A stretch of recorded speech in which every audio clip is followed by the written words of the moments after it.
right, from the town of Chester, Cindy Lignar. Here. Clinton, Michelle Bienvenia. She is not expected this morning, unfortunately. Cromwell, Anthony Salvatore. Here.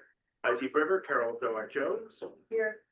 Durham, Brendan Ray. Here. East Haddam, Irene Hayes. East Hampton, David Thomas is not expected. Essex, Carrie Duquesne. She is on the Zoom. Essex Norm Needleman, he is a maybe, so we'll see if he'll be able to join us, maybe, hopefully. Haddam, Robert McGarry, here. Killingworth, Eric Couture, here. Lyme, David Long, he is not here yet, but he is expected. Middlefield, Jim Irish, or Bobby Machino are not expected. Middletown, Gino Sarah, is not expected. Old Lyme, Martha Shoemaker. My line. Good morning. Old Saybrook, Carl Fortuna. Portland, Michael Belton. And Westbrook, John Hall, he is not expected. Let's see, for guests, we have Carol Conklin, I think on the phone, our regional election monitor. We also have, for the MPO, we have Darlene Briggs from the Middlesex Chamber, who's on the Zoom. And we have Joe Comerford from Estuary Transit District. Welcome. Carol Conklin, our regional election advisor. We also have as guests, let's see, we have Al Pansky from Gateway and Mike Farina. From the Gateway, Lower Connecticut River Gateway. Town of Haddam, representative. And I'm looking for any other guests that we may have. Are there any other guests on the Zoom? Okay. And then there's, of course, RiverCOG staff. I'm Sam Gold. We're joined by Kevin Armstrong, Rob Harrimet, Susie Beckman, Marcos Gonzalez, Eliza Lopresti. For those of you who have not met in person, we have a few new staff members. We have Sally Rothenhouse, our new financial administrator. We have Joy Lasorsa, sorry. Our new financial assistant. We also have Reverend Garrity. We have Jake Capabianco, who's also our new environmental planner. And I think lastly but not least, we have Margot Bergs, our senior environmental planner. Did I miss anyone in introductions? Oh, sorry.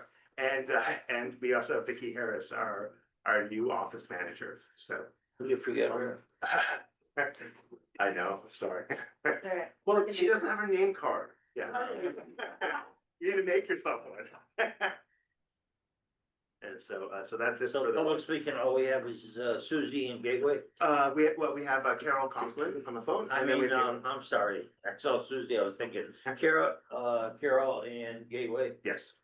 Okay, Carol, why don't you go first, please? Good morning. Can you hear me okay? Yes, we can. Okay, thank you. Yes, we are very, very close to the election, as you painfully know. And not going to lie, it's been a very, very tricky election season with the new equipment. Lots of training, lots of extra training. It's very different than the old equipment. And the only advantage was, honestly, the brand new people in our COG, the brand new registrars were actually at an advantage because they didn't know the old system to make comparisons or just have that in their memory bank. There's been a lot of office tensions. If you've sensed or know about your offices having tension, you're not alone. It's the tensions are high with the new equipment, new procedures. And one thing that the state, that's going to be very important before this next legislative session is the statistics from this municipal are going to be very important because it's very costly to the towns, obviously, and did it draw out more people or did it just spread out your existing base that normally votes? That analysis will be important after, and I will be doing a reminder and talking to the registrars about that. On the day of the election, well, right through early voting, first of all, the state has had a dedicated phone line to the registrars because of the, new equipment problems, new procedures related to the equipment. They have had that dedicated phone line, and on the day of the election, there's going to be 40 folks from the company of the new equipment, ES&S, positioned around the state for assistance. So I think they're going to be well covered that way. It's just been a tricky time for them to learn and implement all the new pieces.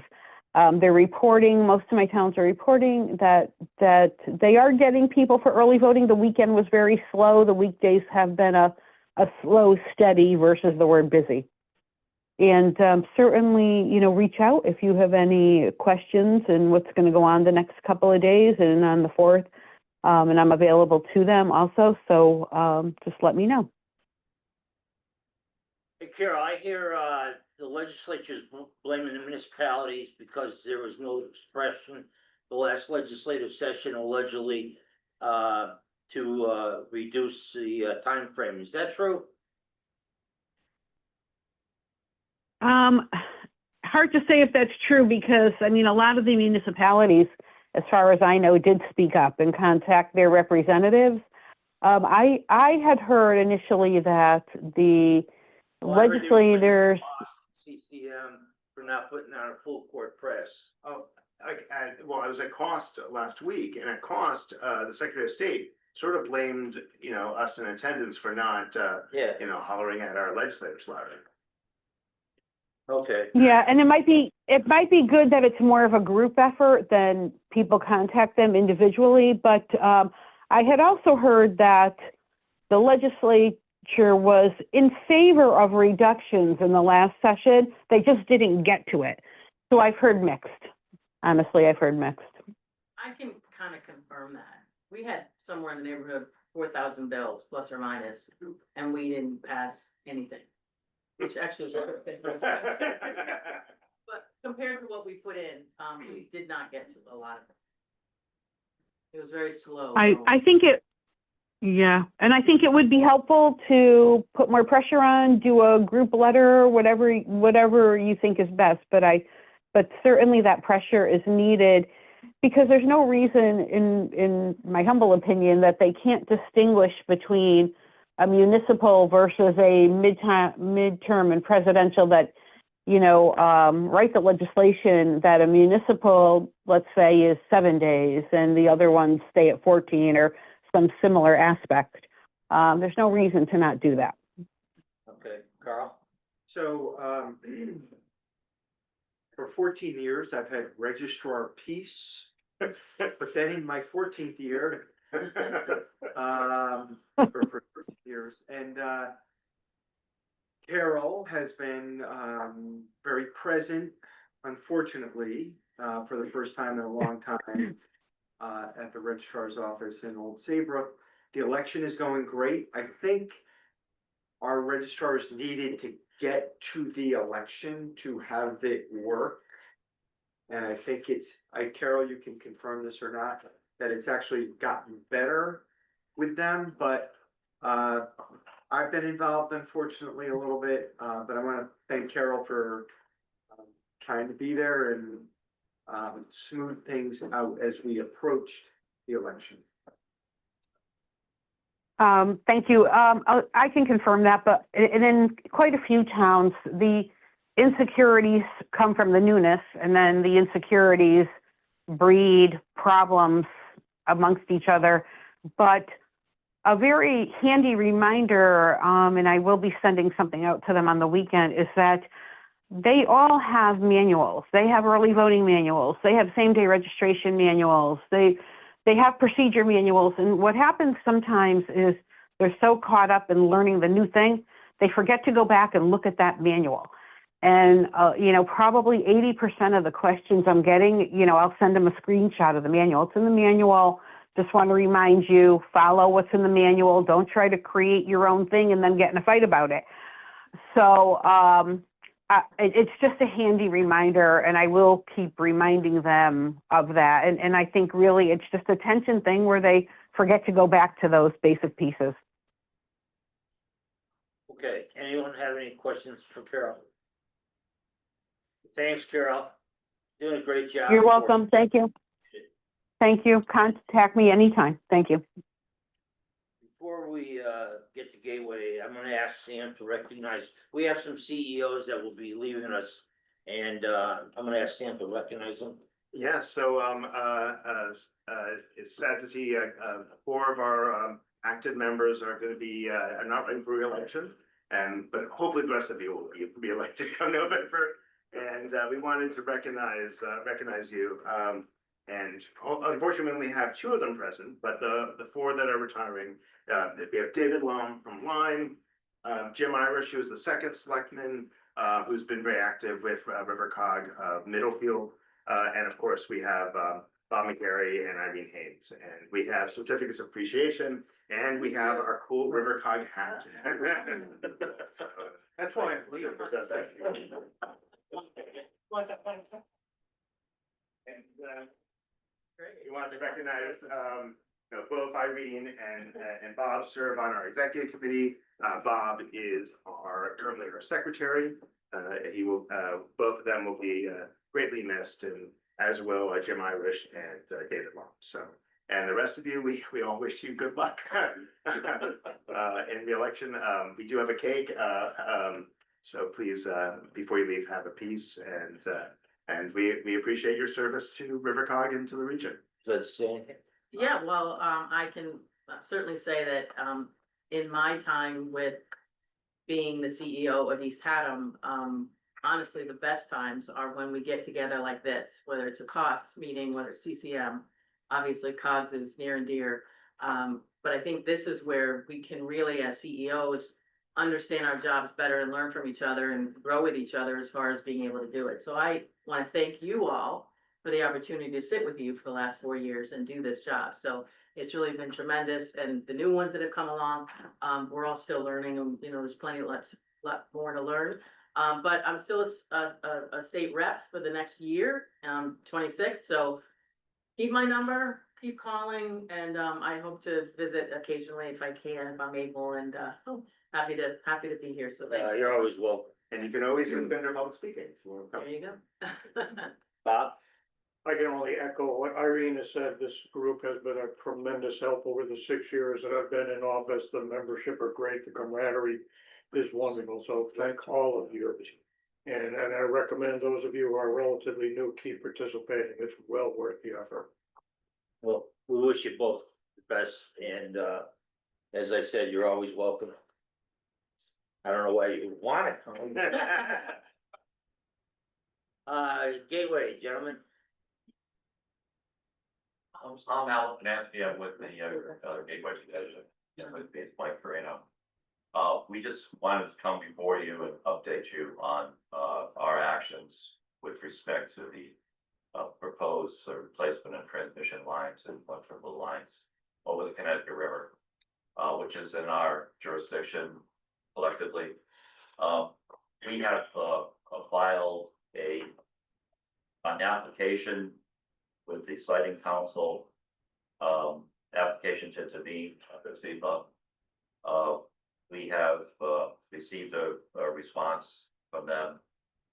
The siting board is going to consider our application, I believe, tomorrow.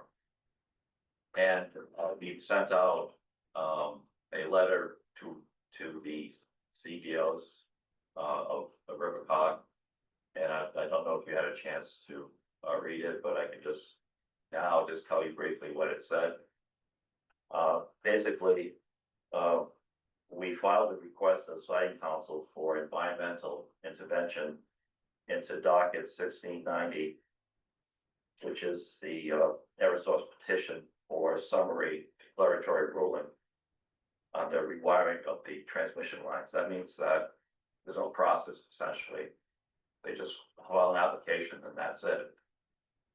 And because it's such a huge impact on the river, we wanted to request a hearing so that everyone can voice their information, ask questions, that kind of thing, so that we know that any prudent and feasible alternatives were considered. That's basically it. We request at a minimum that they either do one of two things. They either reject the petition and request the full certificate application uh, uh, process that would involve more detailed submissions, because right now it's not there. Or that they hold a public hearing, and that's what we hope, not to hold things up, but just to have what typically happens in projects like this. Finally, our mission is to act as your voice and as a voice for the protection of a river that touches us very deeply, that really shapes our towns in so many ways. And we encourage you to act on behalf of this resource and to support our efforts in this application, so that a full public contested hearing will allow for complete transparency, and not just acquiesce to a project that we know what we're gonna do. So, with Mike, I will answer any questions you might have, or try to anyway. Any questions? Carl? So at the end of the day, is your request, are you hoping for the lines to go under the river? We don't know. I mean, ideally, that's what would be the solution. I mean, other than what they're doing, what are the alternatives? That's what we're trying to find out. Well, you don't have any ideas to what the alternatives are? Well, there are other times that they put the wire under the river, I believe in East Haddam at the Good Speed Landing. They did it there. They did it in other parts of Connecticut. We would just like to see that examination. And what is the best way to proceed here? Anyone else? Yeah, just quick, my understanding is there's 3 wires going across there now, and what they're doing is they're changing the posts. If I have this wrong, let me know. They're changing the post so it's a mono line, so it's actually going from 3 to 1 line across. Is that not correct, what's happening? I don't know, Eric. Yeah, no, I believe that is what's happening. So I understand the aesthetic, situation in regards to what these lines are doing, but we're already dealing with the aesthetic displeasure of having those lines across the river. The fact that we're going up from 3 down to 1, which is a higher capacity, smaller wire and smaller poles, I would think that, it's headed in the right direction. Going under the river, I would think that there would be an environmental nightmare, as far as that goes. And I think the lines, to what Carl was talking about, what you had mentioned regarding at Good Speed, there's already a conduit under there because of other things that are going across. There's electrical lines going actually that operate the bridge, that have been there for years. And so there was a situation where it was less invasive to the whole watershed area, putting that wire in. Again, I don't know, I'm not an expert on this thing, but some of that is, commonsensical. And again, with going from 3 to 1, I think that's pretty good. Right, and that would all be presented, and questions could be asked, and other information provided. There is also some discussion or some information anecdotally that they would be putting those big balls that you when you go up 95, you go over the bridge, you see the big balls. That would be a visual intrusion of a magnitude that we don't know. You can see that going over our beautiful bridge, and you see these big balls. So we just want to know what's going on. We want to present information. We want to ask questions. And we want to do this in a logical and transparent manner, and not backdoor secret meetings or that kind of thing. We want to present something objective. And that's the purpose of Gateway. To make sure, as every project that comes before us, we want to make sure that all the information's out, that we're considering all the points of view, and that we're not doing anything that's just kind of rushing through the process. That's it. Any additional questions? I just wanna echo what Alan has said, Gateway was created to try to protect the historic, Riverview, and I know that electricity is a necessity. Just, CLNP, sort of like fighting City Hall. I was not quite sure what is going on. We like to have that aware to our commission and to the towns that are affected. And maybe we can have a situation where there might be some give and take over here, because it might not just affect our town, but the other intrusions along the river to affect other towns below us.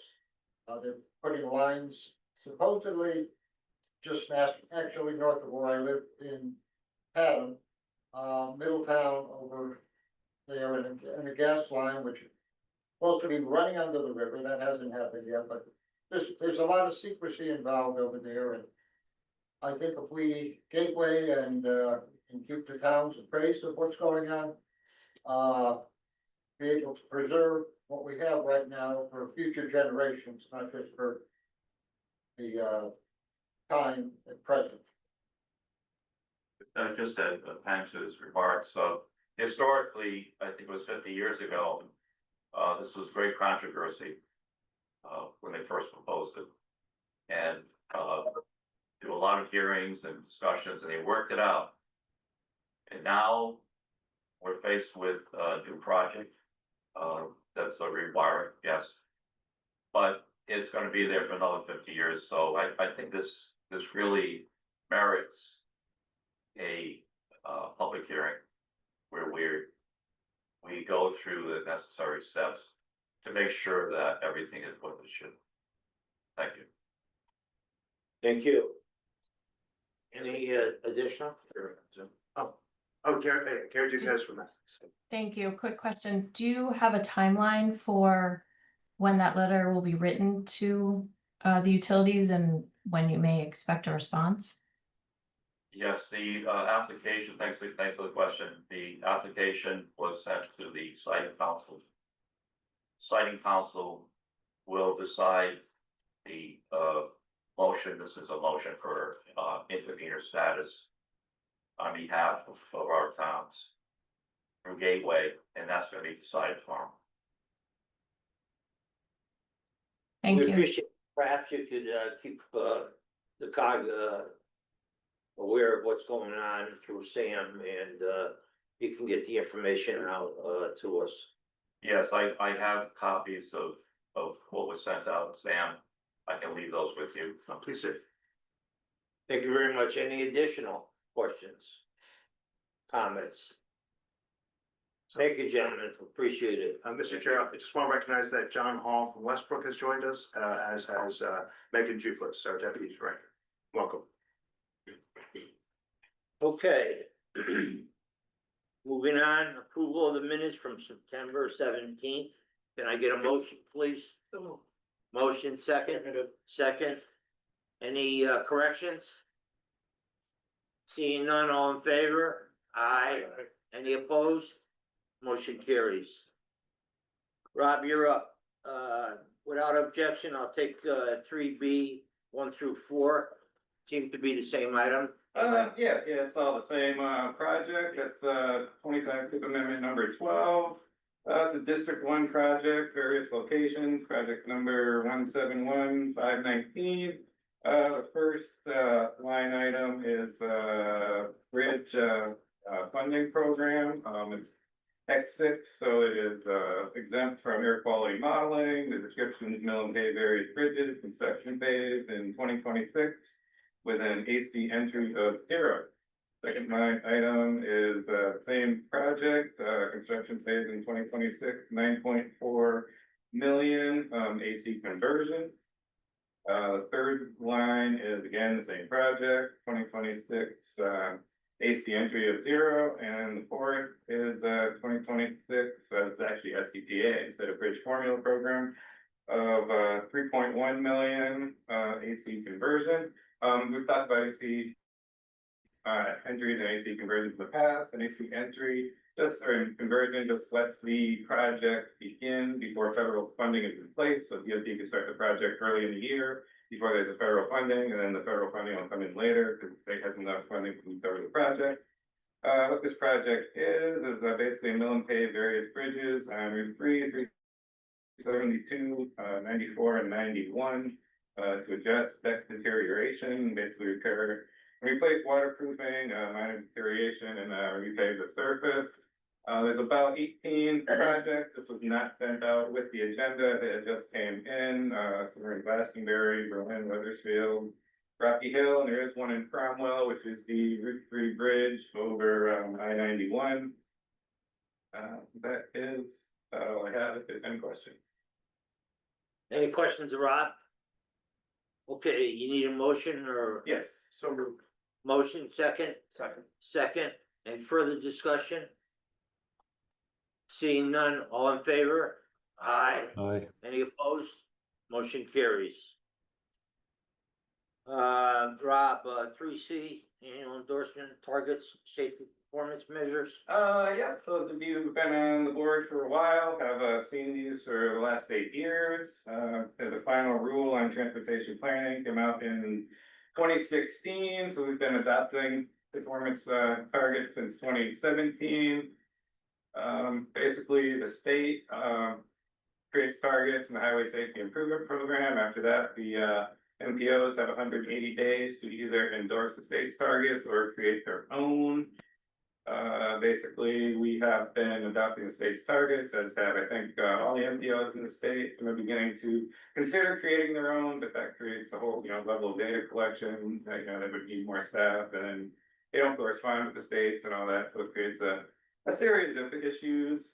Basically, the Highway Safety Improvement Program lists 5 targets that are required by the US DOT. There are a number of fatalities, rate of fatalities, number of serious injuries, rate of serious injuries, and number of non-motorized fatalities and then motorized serious injuries.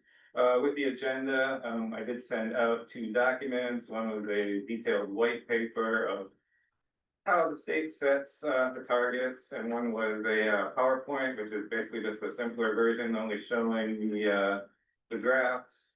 Basically, the federal highway used the 5-year rolling average to monitor targets. DOT used to do that in 2020. They changed their methodology to include the actual rate of of all the items, as well as a linear regression to try to get better data.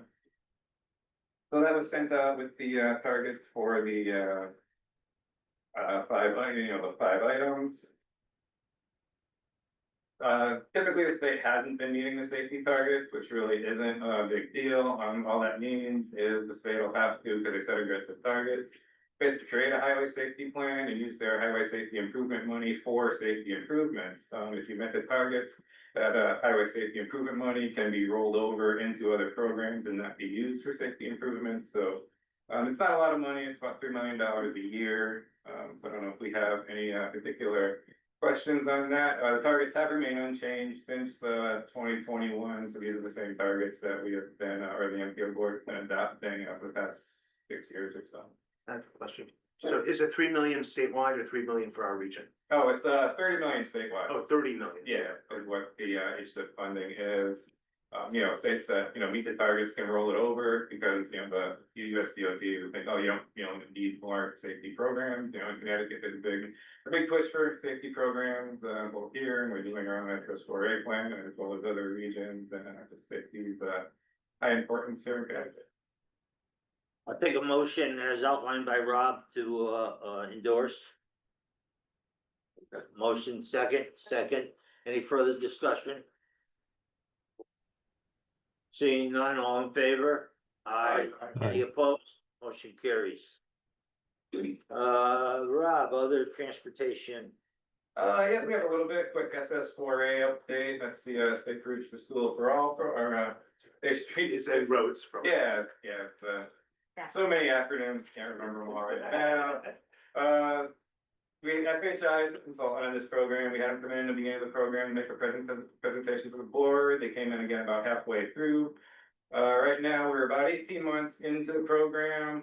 We're about to go public, quite soon with the draft document and data dashboard. There's 3 towns with concept plans. We had public meetings in those towns, which is, Old Sagebrook, Cromwell, and Killingworth.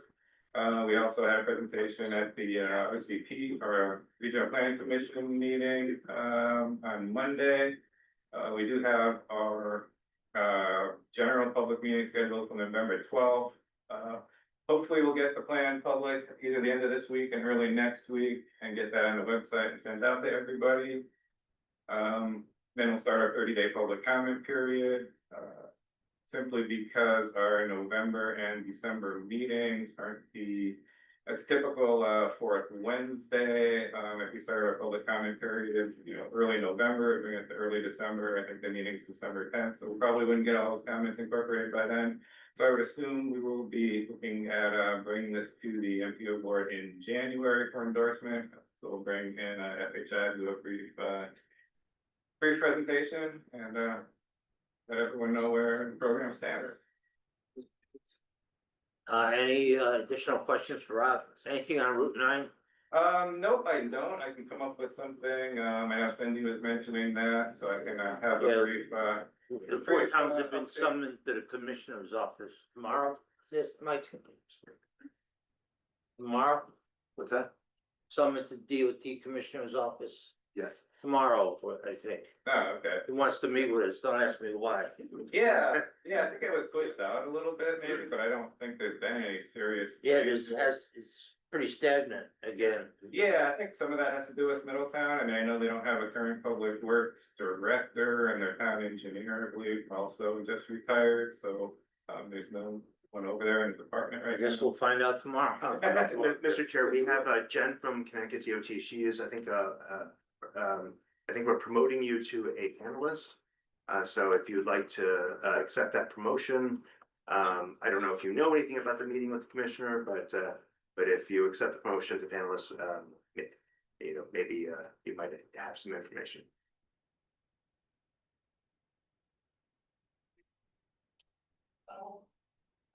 Oh, yeah, welcome, Jen. Hello, can you hear me? Yes, we can. Yeah. All right, see if I can start my video. I've been having a little technical difficulties with my camera, so we'll see. Yeah. Oh, it looks like it's dark. But I'm filling in for Grayson today, so I'm not sure about the meeting with the commissioner. But I can certainly look into it. I'm sorry, I don't know if I caught the town. Yeah, it's okay. We'll find out. It's Cromwell, Middletown, Portland, and East Hampton. I guess we'll find out tomorrow what the commissioner has to say. Okay. Yeah, sorry, I don't have more. I'm sort of filling in for my colleague Grayson right today. Yeah. It's gonna be about Route 9, but I just was wondering if Rob knew anything or yourself. But that's fine. I can understand you're filling in. We appreciate it. Do you have anything else you'd like to add? Not right now. But if you guys have any questions that come up, I'd be certainly happy to look into them further for you. Thank you. We appreciate that. Yep. Okay, anything else, Rob? Yeah, just another quick item or two. We had mentioned from our certification review, there were 2 corrective actions. One was for the tip, basically to include financial constraint tables. I put that together, sent it over to USDOT. They basically approved it. So at next month's board meeting, I will put that together. It will be basically an addendum as an appendix to the tip and request MPO board approval. Just adopting that change. There'll be a similar one coming up in another few months for the MTP, actually incorporating some of the performance measures you just mentioned, just to have them documented as a table in there. So that'll be coming up soon too. We are working on the draft tip. Hopefully we will have a draft in the late winter, early spring, probably looking at maybe like early summer adoption of the upcoming tip. And then in 27, early 27 will be the revised MPP as well, so those will all be coming down the line in the future. Thanks, Rob. Anyone have any questions for Rob? Yes, I don't know if anybody here, or maybe the DOT person, some of us, I know at least the both of us have applied for a community connectivity grant. We were supposed to hear it by mid-September, but now I think it's after the election. I'm not sure, but I don't know if anybody's heard when we might hear about that funding. I don't know if Jen from DOT or Rob. Yeah, last I heard was November, but I mean, I keep pushing it back. I wanna say the solicitation was what, May or June? I can't remember when it was. We did meet with, there's a project in online, that's what just made me think about it. I know we had talked to them and, you know, someone was saying, that it might have come out, but I mean, according to, I haven't seen it, DOT hasn't seen it. It's not posted on DOT's website. They do have the connectivity website that lists all the projects over the years, and they're still on the 2024 list, so Thank you. that's all I know. Okay. thanks, Rob. Anyone else? Thank you, Rob. Transit District, Brendan? Absolutely, I can give a couple updates here. So, our first big update we're working on is with our bus stop project. So I think I seen some heads now. I did send out a couple emails speak regarding our bus stop project. We're reaching the point now where we have our finalized proposed stop locations for all of our towns. This is a transition from our flag stop system, which currently operates where anybody can pick a bus up anywhere along the road. That's typically emblematic of more rural areas. It does have some drawbacks. People can wait in some unsafe locations. I think Joe can tell you firsthand, we've had some interesting call-ins, people not getting picked up because they're at the corner of a 45-mile road on a big sharp turn, right? So, or on a guardrail. So having this bus stop program should help us allow a much safer stop location for the wait and some increased visibility of transfers in the area. So that's why we're doing it. We've already had some good progress. We've had some of the state approve our permitting for District 1 for state bus routes, which is bus stops, which include Middletown, Meriden, and Cromo, and Middlefield. And installation, could begin relatively shortly in those areas. And all the other towns recently some of the information that I sent out earlier. I appreciate everybody who's reached out so far. I mean, that can be working with me on that. We sent over a map and a list of the bus stops for each of the towns. I also broke it up by state road stops and municipal road stops. We're reaching out to the state for the permitting approval for the state roads, so they do control those. But we're also reaching out to towns for any stops on municipal roads. So we want your approval and feedback on that. And we're happy to take whatever process that needs. And there's been a variety of ways people have gone about that, through police, through public works, through whatever it may be, board of selectmen. So we're happy to do any process you guys would like, or even a more informal approval we've got as well. So whatever process you want to go about, we're happy to meet with you on that. And again, I'm happy to go to attend any meetings, answer any questions. So please keep them coming. I've already had some great questions. So please don't hesitate to ask about those. And yeah, so that's just that. So any help with that would be awesome. And I think we're looking to try a good goal. I think is we're trying to get it installed by spring, but if it, that's a good goal for us to do it. It's a soft target there. We also are working with the city of Middletown to try and reinvigorate and bring back the holiday trolley again, which is a sort of like a holiday, December, January themed holiday trolley up and down Main Street. So we're trying to get that up and running. So we're working with the city on that. And also in the trolley news, we're also had a really good year this year with the Clint trolley. I think we tripled our ridership from last year, so that was great. So we're seeing some really good usage on that, and that's due in large part to the increased marketing efforts of the town. So that's been going very well. And now we're looking to try and find some additional funding sources for that going forward. It used to be funded at least partially through the Park Net program, state put on. That's no longer really happening at this point. So we're looking at ways to try and keep it going, especially as we've had some good success this year. And then speaking of uncertain funding, we're looking at approaching our extra mile pilots, doing very, very well. Microtransit across the state has been doing well. It is a year pilot, and for us, we're approaching our 2 years in June. So we know we have funding up until then, and after that, I think the funding's a little more uncertain. So we're advocating, for legislators and everybody else to make sure that we're trying to promote these programs to have them continue on at least a couple more years, just got to develop. And at least in many of our zones are doing quite well, continue to grow to this day. So we're seeing some really good ridership. We'd like to continue to go forward because one thing, with these kind of projects, if they're stop and start, you can lose a lot of ridership, right? So if you have them going on and they're doing well, then you take a couple of year break, it's harder than if you're funding later on, and then we kind of restart, right? So it's good if we can to try and have it continue on, if possible at all. So that's some of my big updates. I don't know, Joe, is there anything else you wanted to mention? Well, I'll just add that we do know for sure, our confirmation just yesterday that there was no funding included in this biennium budget for two micro transit services. So we know that for that. The money that does exist was moved from other pots and only goes to this fiscal year. It will not, there is nothing in fiscal year 27. So we will be looking for some way to try to find funding for that collectively as a group with theirs 9 projects statewide, so they cover much of the state. And most of them are doing quite well. So in our first year, we provided over 1,000 trips of micro transit service. So it's really strong numbers for year one. And these things, and even our old Sabre phone that's been around since 2019 had a significant increase. So it was like 20-30% increase. Yeah, it was a really big increase. So it's still growing, even though it's a pretty mature service. So it's a very popular form of public transit. So that's going to be on our legislative agenda this year, trying to get that funding continued.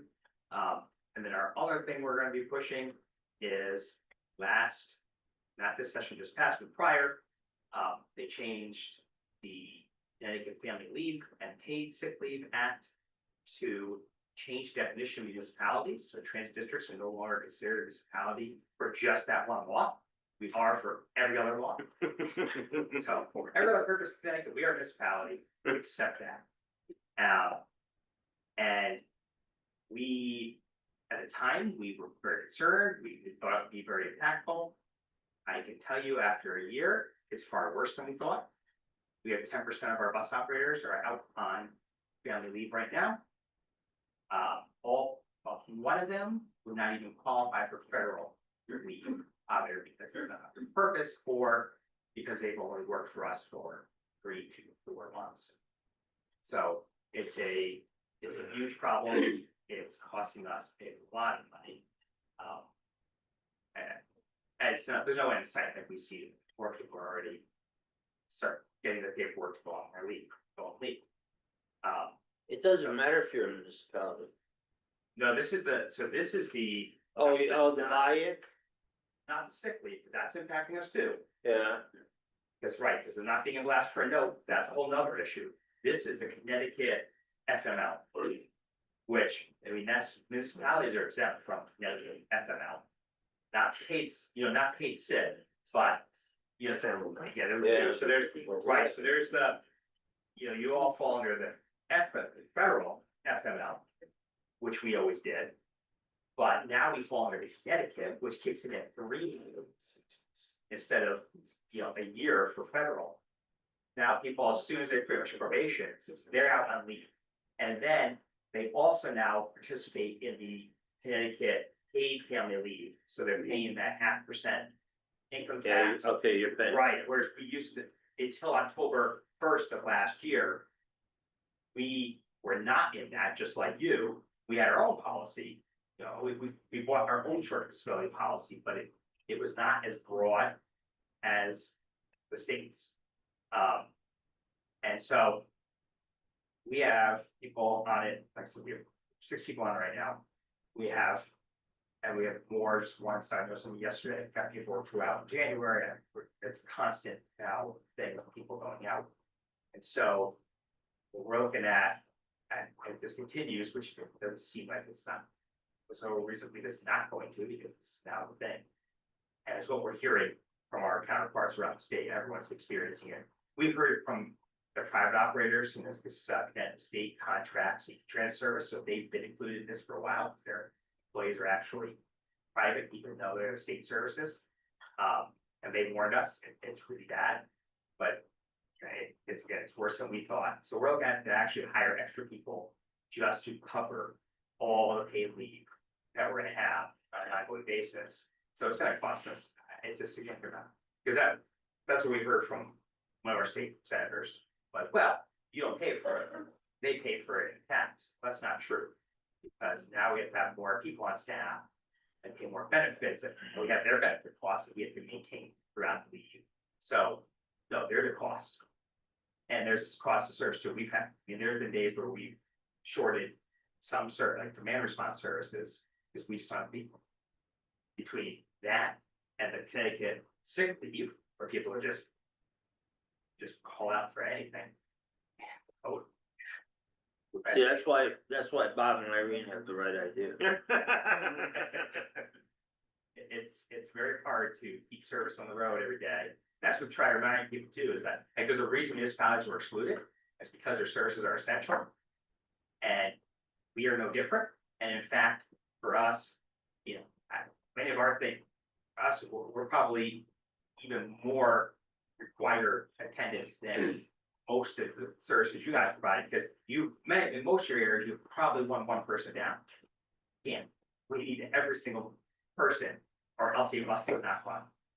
Like, there is no cutting back without people feeling the impact. You know, if you're a decent sized police department, even you can be an officer down. Not all of our towns have one, but many of our towns can. You can't lose a single person down.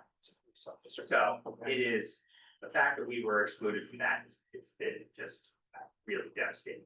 So that's definitely gonna be one of our legislative priorities, is restoring our exemption from that. Well, should there be a letter from the COG? Yeah, I think we should include that in. So, when this came up, they reached out to me and the other COG director saying that you're covered under this now. But there is, but their definition of municipality is different than it was in the past. And under their definition, you have to have taxation authority. Well, there is an obscure statute that gives the regional COG taxation authority if every single town agrees to it. And so we pointed to that and said, there's our taxation authority, we're a municipality. So the COGs got exempt, but from my understanding, I think this was specifically targeted at the transit districts. Yeah, and One transit district in specific, yeah. yeah. And so it was a statute that was specifically targeted to, you know, to a single transit district.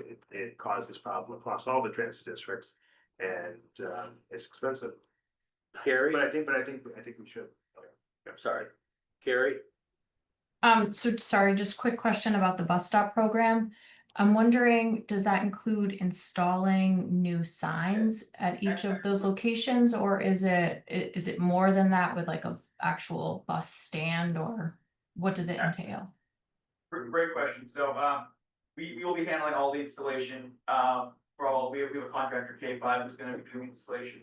And it'll be some new signposts and signs. Also, if there are existing signs that we can utilize, like, you know, if there's existing transit sign that we already have up, we'll just kind of swap it out.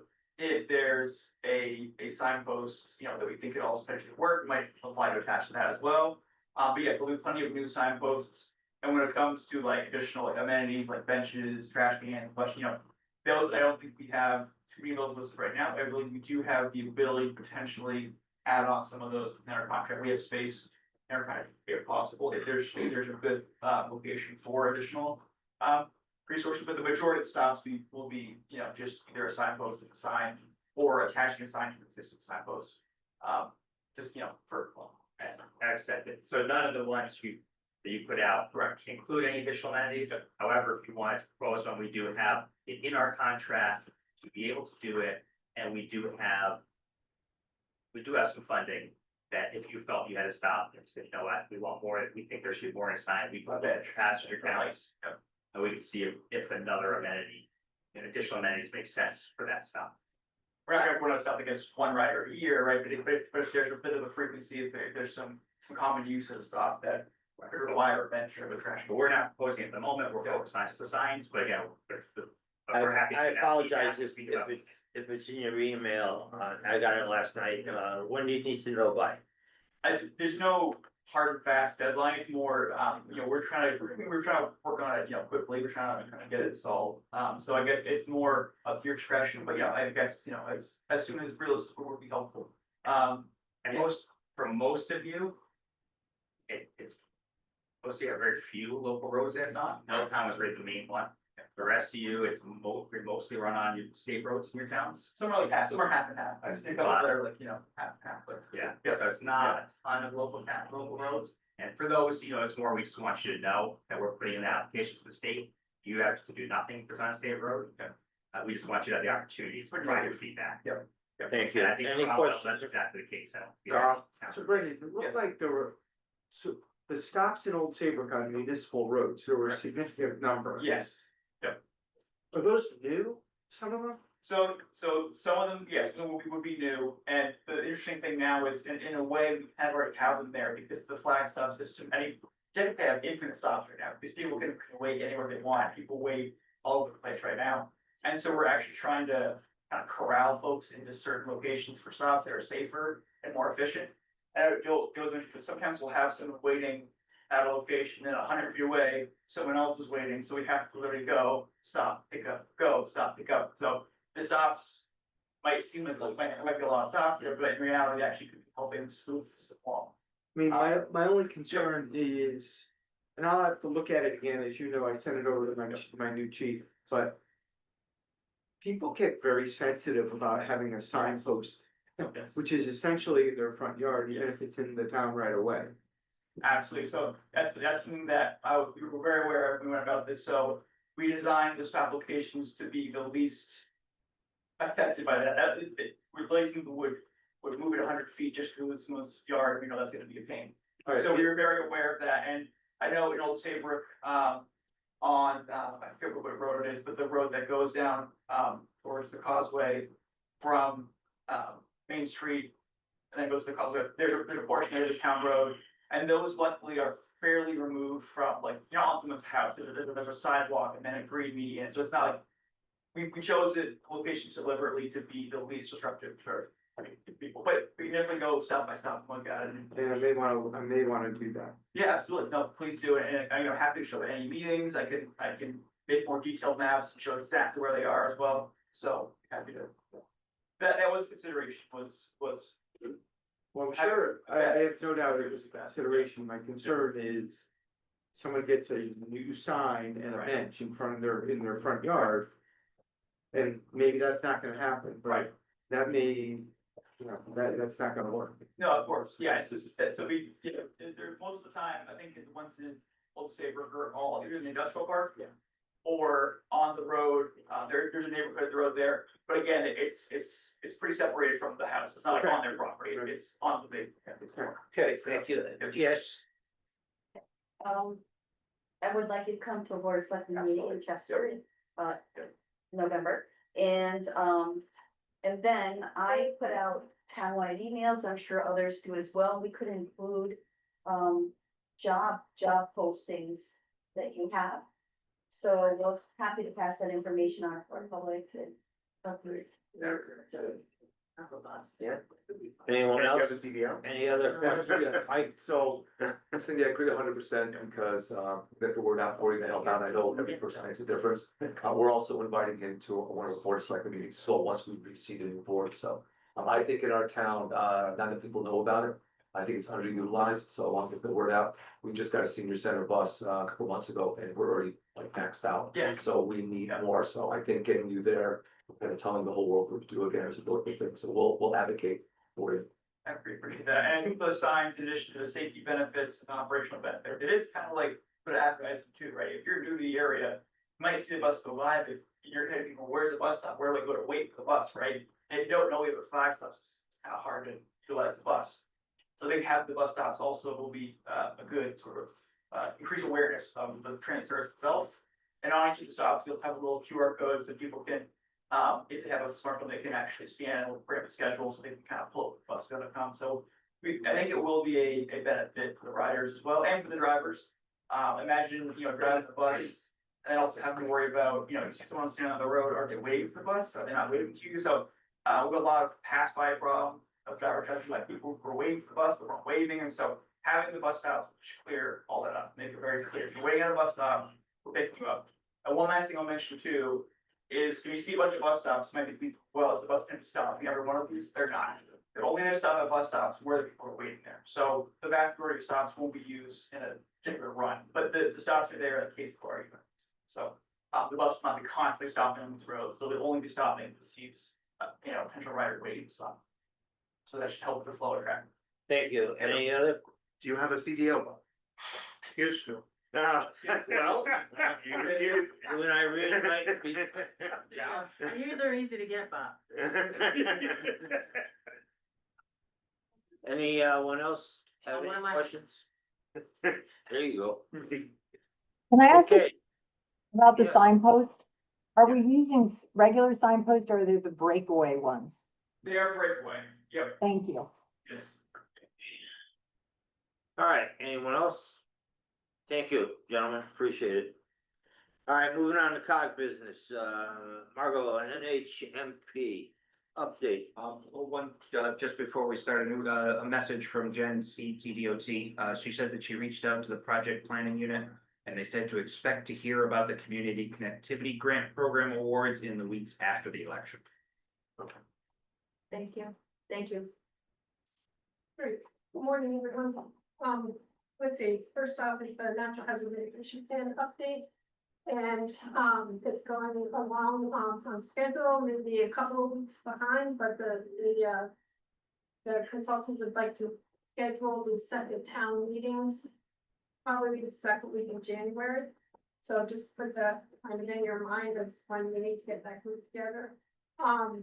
And I wanted to remind you about the public survey that Eliza sent out the notice to all of you, and it's on our website.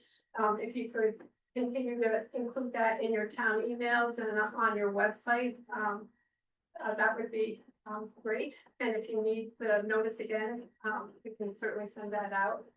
But that's an important thing to keep putting out there. And just one other thing with the elections coming up, some of our towns will be having changes, and to put on your list when you talk to the new person that's taking over, to remind them that they are on the GIS committee, the regional GIS committee, that their responsibility is to get that town meeting together with the town staff and the people from their town that you feel are important to be there. And that's very important, just so we maintain that continuity for the project. So that's it for the hazard mitigation plan. Okay. Invasive species. Which one, Tony? Invasive Okay, let's see, we had a meeting last week with Army Corps about the cost share program. And if you guys remember last year at this time, we put in a letter of application to Army Corps to be a participant in the 50/50 cost share program that they have. Funding, as you know, has been kind of uncertain, but they have gotten some in for this program to begin the next step, which is called the letter report. And the letter report is basically an environmental assessment that they're going to be doing for the whole state of Connecticut.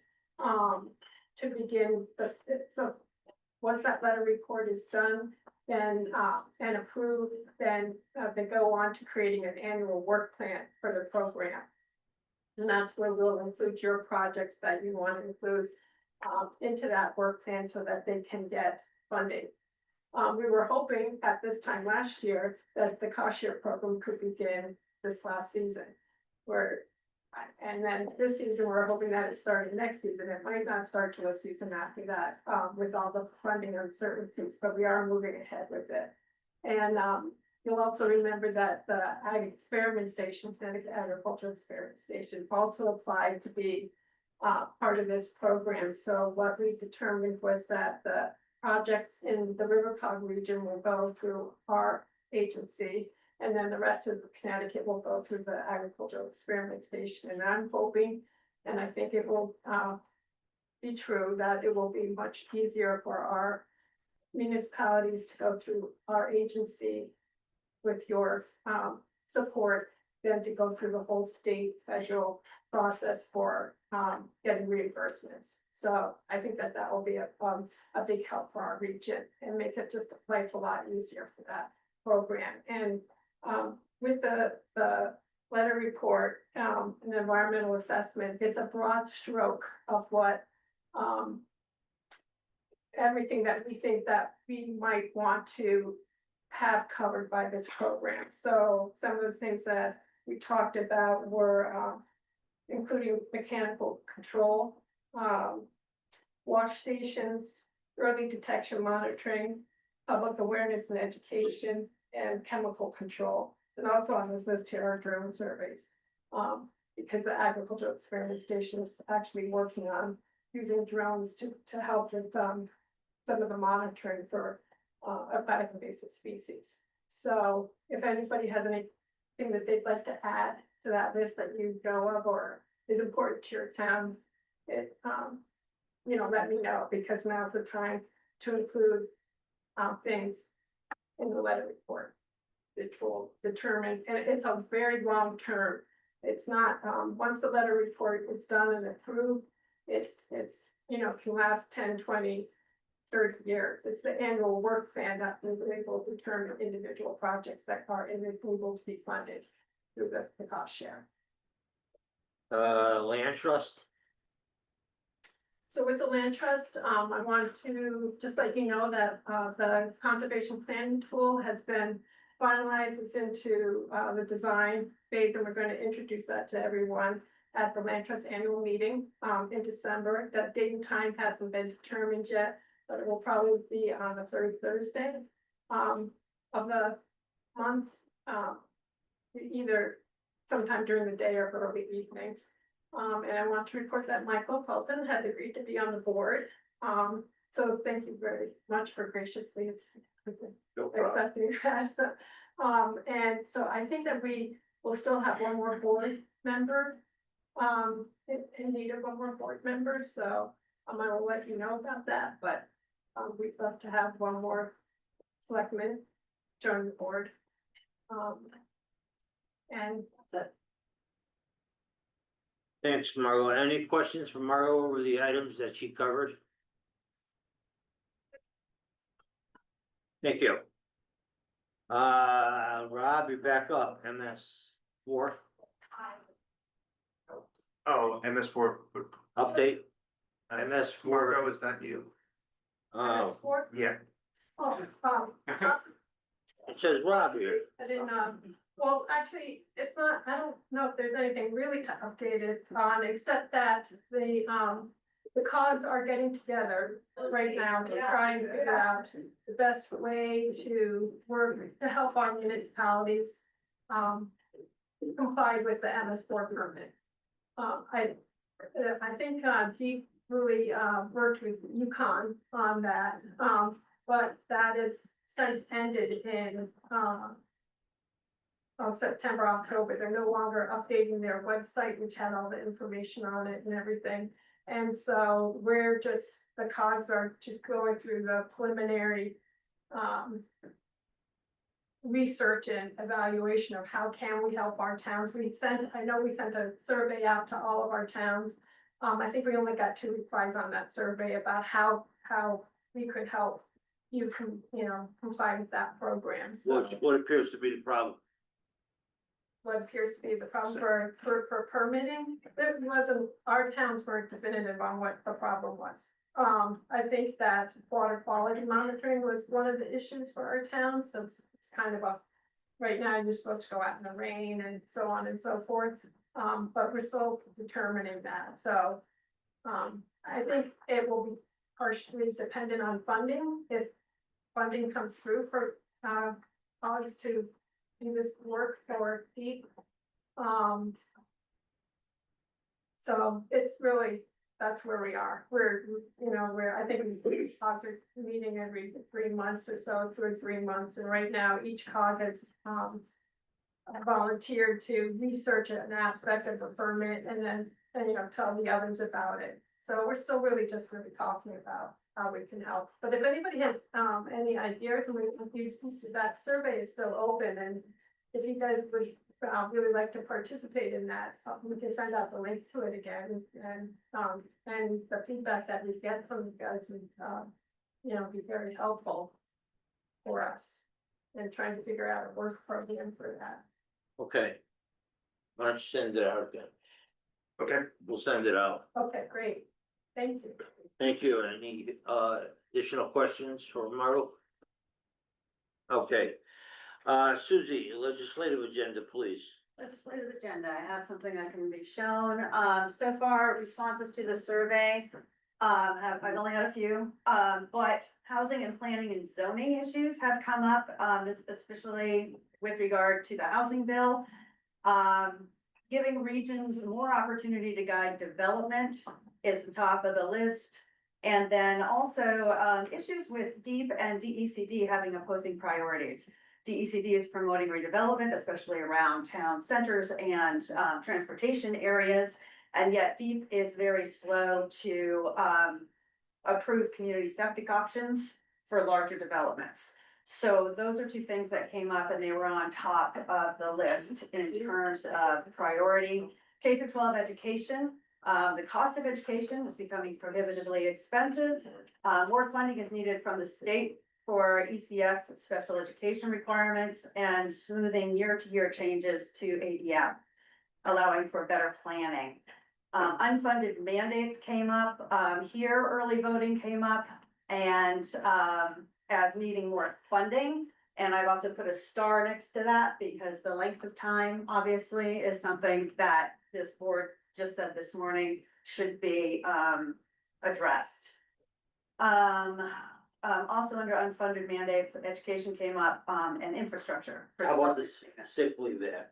Actually, I wrote that down. So that's been added under elections, voting and government administration. So I will add that to the priority list. Transportation, infrastructure and trash management came up. And Connecticut DOT allowing greater municipal input in DOT planning. And then under elections and voting and government administration, obviously like the early voting is challenging, costly, and finding staff. And then the data of actual use on early voting, which Carol spoke to earlier. So those items have come up on top of the list. There's still time if you'd like to send in the survey, even if you don't complete it, let me know what your priority is. Write a quick note. You don't have to complete the whole thing. There were 18 people who started it and not everyone finished it. And I get that, you're all busy people. So you could use a survey, you can send me an email, you could give me a call if something comes up. Write me a quick email, don't even put a header on it, just say, 2-3 words of what your issue is. And we can add it to the legislative agenda. And then this will be coming back in November with another draft. And then in December, we're gonna vote on the agenda. Susie, I can just make a recommendation too, that if anybody in the towns wanna make suggestions about public safety. There was a public safety study that was done independent and it actually, I think, just came out yesterday or the day before. I haven't read it yet, but I did get it from the folks to read the pages and pages and pages. But they're gonna use that for hopeful some legislation this coming session. So if any of the towns have any issues with public safety and how to get your people trained and how to get enough either, paid people or not paid people to run your ambulances and your fire departments. It's a huge issue and, we need to keep pounding that pavement on that. And I think you brought that up last year and it was in last year's legislative agenda, so we'll re-emphasize that. Thank you. In this one. Any questions for Susie? Just a comment, when I tried to submit the survey, I had some trouble doing that, so I converted it to a PDF and sent it to you. Okay. I said, did it go through? It did, actually, the survey did come through, but I also got your PDF. Okay. So I'll double check the survey. I did send out the second one, which was a V2. And if anyone's having trouble, I just wasn't sure because it didn't say sent or anything, so. Okay, so I can come back to you, all right. Will say that I was filling out the survey, the first one, as you sent out the second one. Published first one. Oh, really? So. Oh, I'm sorry. All right, we're learning constant conduct and survey, so I apologize. But if you do have anything, you can just email. No, I filled out the second one, I just it's just Thank you, as I good to did, know. then you sent the second one, so. All right, good to know, thank you. Thank you, Susie. You're welcome. Yeah, sure. Sam, Yes. Who's taking it over for? Yeah, Janice is in Colorado visiting her grandkids, so I am covering for Janice. So 2 items under HHW. First, we just completed our 2025 household hazardous waste and paper shredding events. Janice reports that 1,982 regional residents participated in 7 HHW events, and 687 residents came to 4 paper shredding events. And 2025 was the first season where all 17 towns participated, and we saw a 2% increase over 2024 totals. So I think she would report that's a good year. Our contract for our vendor for household hazardous waste has run up. And we prepared an RFP that went live yesterday. And so we're looking for a request for proposals next month for a 3-year contract with 2 1-year renewals for a 5-year total contract. Our last contract was also 5 years, but our current vendor offered us the same pricing for a 6th year, and the board approved that last year, so that pushed it out to this year. They were not willing to keep the price the same for a 7th year. We did ask. So that will be going out for RFP, and we should have a recommendation for the December meeting who to hire. This is important because we need to give you budgets and start scheduling for January. So that's HHW report. And what about Next is Marcos. Regional Waste Authority. yeah, Marcos? Yes, hello. So I'll try to keep this brief. Encourage you, I've been making the rounds, so I encourage you to attend this meeting that's coming up on Tuesday, November 18th at 10. It's virtual. The QR code, if you scan it with your phone, it'll let you register. If you have trouble with it, just send me an email, I'll get you registered. You can come, or somebody from your team or your staff can attend. And what we're working on is presenting the findings from task 1, which is like initial conditions. And then we're going to talk about next steps for task 2. We worked deep to kind of rescope task 2. And so what we are going to provide for this next step are each town's going to get a municipal profile for each of their facilities. If you share a facility, you'll still get a municipal profile. And then we're going to do a series of workshops. This is going to be in the early spring, and it's to see what is possible for helping the towns kind of work closer together. And the overall goal for it is that things are going to be changing in summer of 2027 as things expire. We're trying to make it where we have some answers or some options when the contract expires. So it's very much driven by what works for you. I know Deep has some expectations, and we're trying to manage what they want with what's realistic for at the town level. So first step, please come to the meeting. Have you sent out an invite? I don't. Not yet. Oh, okay. No, and I haven't spoken to you yet. So, but I will after the meeting. So if you have issues signing up, I'll get you signed up. Somebody from your team, somebody from Public Works, anybody can attend. We're going to be presenting the findings. We're going to do a Q&A, and we're going to do a launch of the website. And there'll be some more public surveys and that sort of thing in preparation for the workshops. So that's all I have. Any questions? Can you send out that flyer email? Yes. It's just easier to get to Public Works that way. Yeah. Absolutely. Yep. Since you're up, I'm gonna skip Sam, and you can do the community partnership. Sure. I'll keep this one short also. So the Community Partnership Initiative is a grant program funded through Eversource, and we were selected for funding back in May, and we finally received the funding in September. So I'd like to say thank you to the sustainability committees in Chester, Deep River, East Hampton, and Portland. They're really the drivers behind getting this promotional drive at the resident level. And I think the next step is that we're going to request a letter be sent out from the CEOs or somebody from the town to promote residential energy efficiency programs that are Eversource programs. There's 2 components to it. So there's the residential side, which is kind of focused on those 4 towns. And then there's a small business side, which is a regional effort.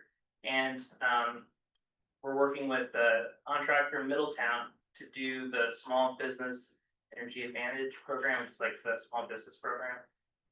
But the goal is to connect residents and small businesses with Eversource's energy efficiency program. So it's just a promotional drive, trying to get people signed up for the assessments so they can save money on their utility bills. So, do you know anybody, the small business, nonprofit, church, gym, office, a cafe? Do you know anybody who's interested in that sort of thing? Send it my way.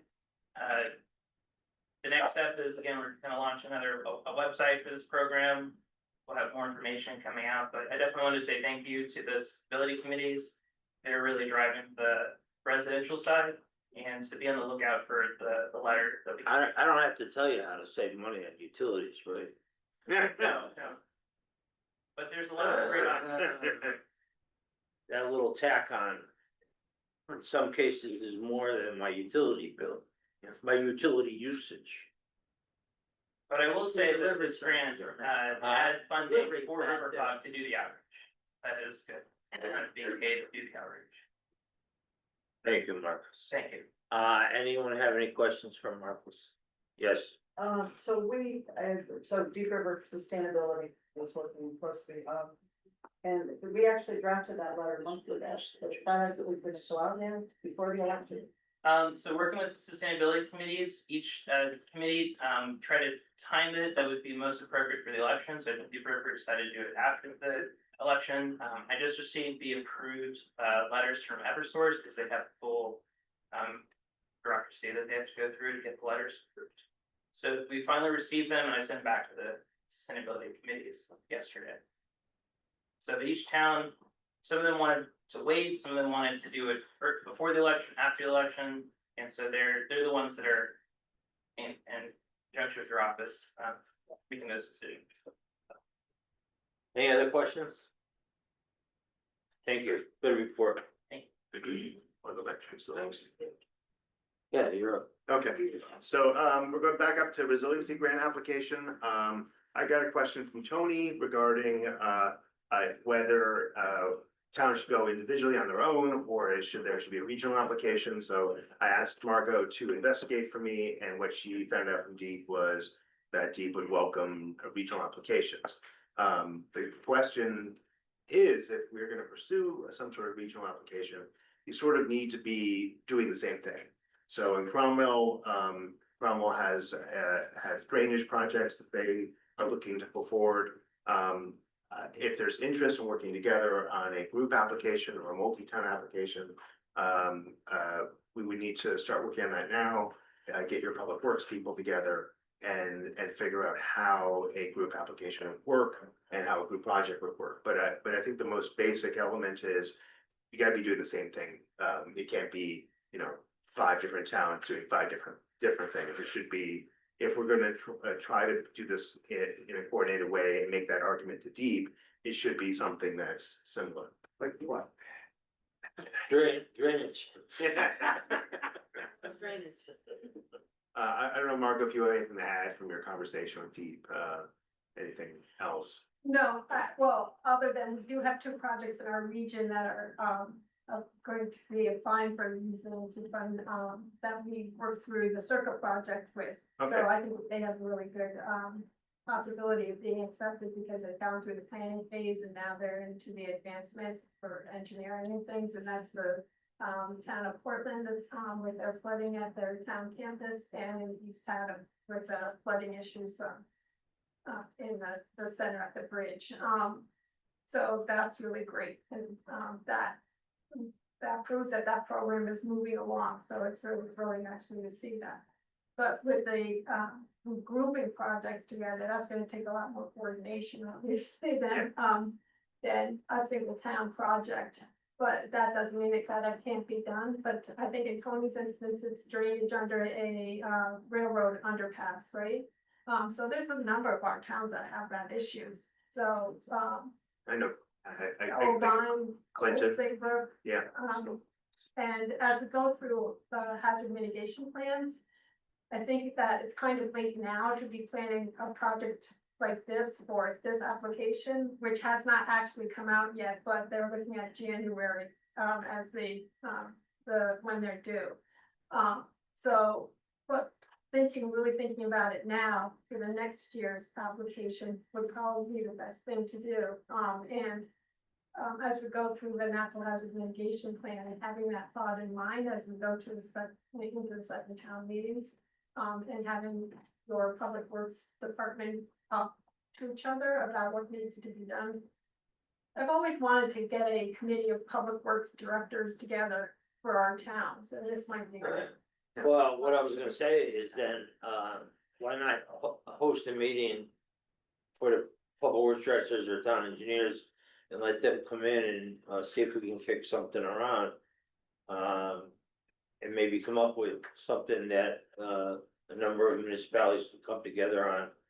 Yeah, that would be great. If you could think about hosting a meeting. Yeah, let's, so we can coordinate hosting a meeting. We can invite all the public works directors of the 17 towns, town engineers. I'll ask Christopher Field is the gentleman that I've spoken to in regards to this at the state, and I will run that by him and maybe we can get him to come to that Yeah, meeting. if the application hasn't come out yet. No, Yeah. it was supposed to be out, but it hasn't. come. But if it hasn't come out yet, I don't see any conflict if he participated. So, Or maybe discuss it and see. yeah, great, okay. All right, thank you. Anyone else? All right, I think Susie, you're back up again, I'm sorry. No, I'm sorry for you. Economic development this time. So the update for the brownfields, we're looking at the EPA, the federal EPA brownfields grant and applying for that. It did not come out, the notice did not come out at the end of September. And now that there's a federal shutdown, we don't anticipate seeing anything until December, maybe January, if anything does come out. So in the meantime, we're still working with Yukon Tab. We're looking at projects, a site in East Haddam. We might potentially have a site in Portland, and there's a great site in Cromwell. And we were looking for 2 to 4 sites that could be used in that grant application. And Tab said the ones that we have so far are really excellent and make it a competitive application. So we're still moving forward with that, even though nothing's out yet. In the meantime, I am looking at other grants statewide to see what we might be able to do for towns individually. And if there's anything that can be done regionally, we'll approach that as well. Okay, shifting gears. Now, on to economic development. The Regional Economic Development Committee met earlier this month and heard a presentation on-call economic development services. This is being done in South Central region and it's been very successful. Ooh, I forgot my clicker. Had full control and I left it on the chair. Okay, so what we've heard from towns, grant writing assistance is important, education and capacity building for EPCs is important and needed, EDC policy and program planning is needed. And in our SEDS, our comprehensive economic development strategy, section 1, the very first section says provide capacity and resources to promote a growing and equitable economy. And 1.1 is establish a regional economic development resource that can support the region's municipalities with grant writing, project management, and technical expertise. So with that in mind, the presentation that we heard about on-call economic development services, what they're doing down in South Central region is there's someone who provides peer-to-peer coaching and direct services, technical assistance with grant planning, writing, and management, organizational development and capacity building, economic development policy and program planning, property development, redevelopment, including brownfield assistance, neighborhood and Main Street business support, and short-term staffing administration support if you have staff that's out on leave. This person is willing to step up and help. So in the South Central COG region, they partnered with their economic development agency down there to provide these services. They're providing access to an economic development professional who has been in the state for 40 odd years. He knows his stuff. He's worked on brownfields, he's run a brownfields land bank. He's got a lot of great background, has been working actually in Clinton, not related to this program, but Clinton, I wish Michelle were here, she could speak to it. She can't say enough about him and what he's been able to do to provide, capacity building for their EPC. Subsidized costs to towns, the COG and the Economic Development Regions Agency subsidized the cost to towns. They actually covered the cost for the first year. They put up $20,000. They had some ARPA money and they used some RSG funding to do this. It was so successful that they're going year 2 and they're increasing the amount they're putting into it. They're putting in $30,000 this year and they're using RSG funds to do that. Now, that's not to say that RiverCOG has to do it the same way. You may be able to subsidize. The way it works is the economic development professional charges by the hour, $150 by the hour, and then they subtract it from the amount, the total amount that's available. And they did reach just about the $20,000 this year, but they anticipate more towns participating in the next year. So this is an option. We could use town dues. We could just do the RFQ or RFP as a COG and make this person available. I think there are lots of different possibilities. I don't even know if there may be an option just to do a contract as a contracted employee, but I don't know the legalities of that. So the Regional Economic Development Committee did see this presentation. They felt that these services would be very helpful to their towns. They recommended that you, the RiverCOG board, consider a similar program, if not the same program. And they are recommending that RiverCOG proceed with an RFQ, RFP process to explore all the options, find firms that provide these services, and find out the costs that they'll charge for the services. Questions? Thank you. Any questions for Susie?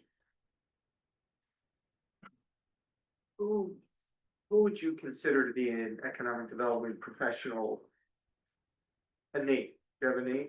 Well, I looked at, Consulting service? yeah, Des Moines is one, going to New York could probably provide some of these services. Right. The gentleman who works in South Central, his name is Dale Croop, and he's worked in that area. Yeah, he has worked with, Connecticut Main Street Center. I think his fees are reasonable and he's very well respected. So there are a few that we could target with the RFQ, RFP, and then see who else comes down the pike. Is there ARPA money left for COGS or? We don't have ARPA money left for this, but we do have some fund balance from past years that we could use for it? I think it's a worthwhile thing to pull together for you guys. Yeah. For future. I don't know, look into it. Yeah, Without objection, we'll look into it. so I think, I think the proposal is to put out this RFP and see what we get. Need a motion. You wanna do a motion now, or you wanna see what you come up with? Well, I think we do the RFP and then we'll make a decision later, yeah. Okay, I'll look forward to that. Thank you. All right, thank you very much. Thanks, Susie. Okay. Sam, you wanna talk about the RiverCOG retirement plan? Sure, well, it's become clear that we're gonna need to change our retirement plan. It was, we have gotten incredibly poor customer service from Mission Square, formerly named ICMA. We have been trying to schedule a meeting with our representative the last 2 months unsuccessfully. And I had an item on here, it was unclear if they knew I was authorized to be the authorized party on the plan. I did eventually talk to someone who did verify that they have records of me being appointed as that person 10 years ago. With one of the side projects that I've asked our new administrative staff to assist with is to start looking at our options. We are eligible to join the state's 457 deferred compensation plan, which does have a cheaper cost structure. We do pay 85 basis points on our investments, tacked on to the existing cost structure of mutual funds, which is quite expensive and for very poor customer service and not the best website. So so that's something we're pursuing. I did put this on the agenda just in case I needed a new authorization from you to tell the Mission Square that I was the authorized plan contact. But it seems like it's okay. So that's something which we are going to be hoping to get to do in hopefully in the early part of next year. ACMA, as I recall, I think that's who we used to use in our pension. Yeah, And they have proprietary funds in addition to it. yeah. They have a closed universe. And we got rid of it.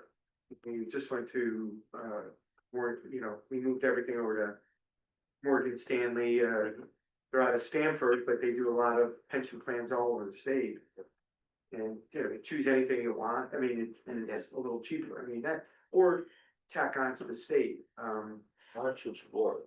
Yeah, and also, the name of the game for fees is how much money do you have managed? And if there's any way for us to sort of buy in or become part of a larger group, Can you join on into a towns or not? I don't know. I think that's gonna be a big question. Legally, can we join into a town, bring our money into a town's plan? And how would that all work? But that's something which we wanna look into because, for example, East Hampton has Mission Square ICMA. And, their employees get paid, get charged much smaller, fee because much more money is under management. And it's just unfair to staff to have such a large cost put on their retirement investments. So, the good thing is that, there was some questions about the state's, investment, universe for their deferred compensation plan and quite frankly, how political some of the investment decisions were. But that needs to be further researched. It is, but I think it's something like 7 basis points instead of 85. So it's a big difference fee wise, because they have a lot more money under management. So yeah, so this is something we are going to be changing. It's just been it's been frustrating, unfortunately. So maybe after November, we'll put you with a couple of representatives and you can explore. Yeah, and I think one of the parts of this project is gonna be polling the other cogs, polling the towns, see who they use. I wish there was a state for 401A, which is, no, we have a 401A, right? Yeah, which instead of a 401K. I wish there was a state program that had low fees that we could participate in. But they do not have one for us to participate in, so. So our current structure is 401A and 457. Yep. And employees can go up to 8% and the town will match it. No, right now, our 401A is a 6% contribution. And the 450s, and so we don't have any employee match for that 6% contribution. And our plan is sort of set up that employees don't contribute the 401A, they contribute to the 457s. Yeah. And the 457 can be Roth or traditional. So, yeah. So that's what we have right now. So you're gonna explore. Yeah, oh yeah, we're gonna continue to work on that stuff. And also under my report, I'll just mention that in the executive committee, we discussed that at least for a couple months, we'll need a secretary for the RiverCOG as Bob is retiring. So we will have election of a new secretary at the next COG meeting, and we might have a candidate already in Eric. But if any of you are interested in serving for the remainder of the term, secretary, Sorry, I thought that was mentioned. for the other members of the executive committee, we being down 2 members, we need all 4 of you to show up for a quorum for next month. So make sure you all show up, and we'll also have a nominating committee for next year's officers be appointed at November's COG meeting for election in December. So All right, so Okay. if any of you are interested in being on the executive committee, please reach out or want to be secretary. So once again, I wanna wish those of you that are leaving us the best, and the rest that are running, good luck. Carl, you got enough on it? We don't. Oh, it's, I know. yeah, So you could be secretary too. Yeah, good luck. Yeah. No, he's treasurer, he's treasurer. well, we could give you secretary treasurer. Three, four, Yeah. three. Does anyone have anything for the good of the council? I just Yeah. wanted to remind everyone that we are doing a lunch and learn tomorrow at noon in our office. Russell Blair from the FOIA Commission is coming to talk if anybody wants to join us. And by lunch and learn, I mean you bring your own lunch. Nice one. But we've been getting some annoying FOIA, which are just, they are asking for a ton of work, and knowing what the law is and what you have to do and what you don't have to do. You don't have to do free work, up to a certain level.